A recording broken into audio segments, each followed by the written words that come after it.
The Waco Historic Foundation now has a new exhibit called Footprints of African Americans in McLennan County, running from October 2016 to February 2017. Admission is free. And I chair an organization here locally called the Central Texas African American Heritage Foundation. And we, in partnership with Historic Waco Foundation,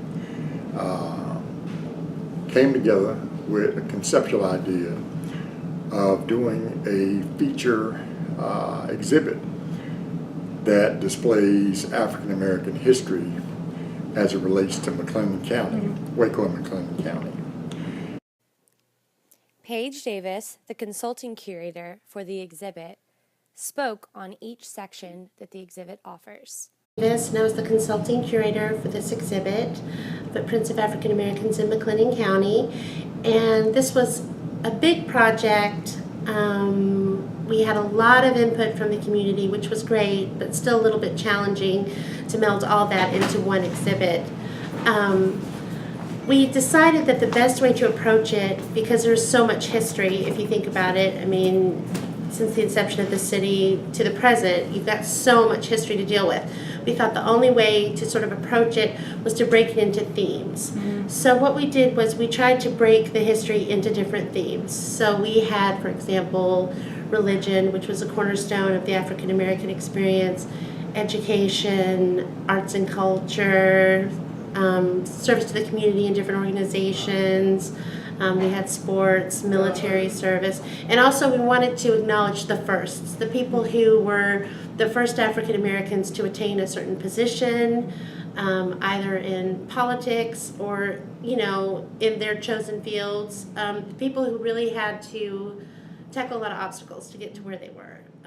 So we really wanted to acknowledge those individuals. In religion, what we really wanted to convey was how integral religion was in the lives of African Americans, because not only was that the spiritual center, that's also, it happened to be where a lot of social justice initiatives came from. I mean, it came from the church when you think back, and it was a good place for community and a sense of belonging and political action even. So there was a church, there are a lot of very old historically black churches in Waco, but for example, one started in 1866. So we tried to have some artifacts from that church. Education-wise, that's just such an important theme point, because especially during the Civil War, it was prohibited for African Americans to have an education, and that was always something that people wanted to attain. And it's interesting that the Howard Institute and other colored schools, as they called them at the time, existed, and how much the influence was of just a few people like A.J. Moore to have these going and to get education for the children and to make it possible for them to learn all they need to know to get by in life and even move ahead in life. We also have in our firsts, we highlight people, the first African American mayor, the first female African American mayor, first people on city council. One person that I had never heard of until I started working on this exhibit was James Harris. And James Harris went to the school I spoke of earlier that was all segregated, the A.J. Moore School. And he graduated and he went on to college and he studied the sciences and he became a nuclear chemist, bachelor's degree, and then he was very interested in going on and doing more research. He ended up working at Berkeley Laboratories in California.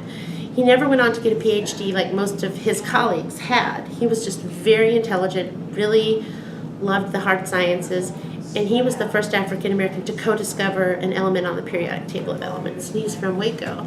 And our goal now is to try to get as many people out here, to come by and see it and experience what we've experienced, the gaining of knowledge and to get to know some of the people that were important and played an important role in the fabric of our city.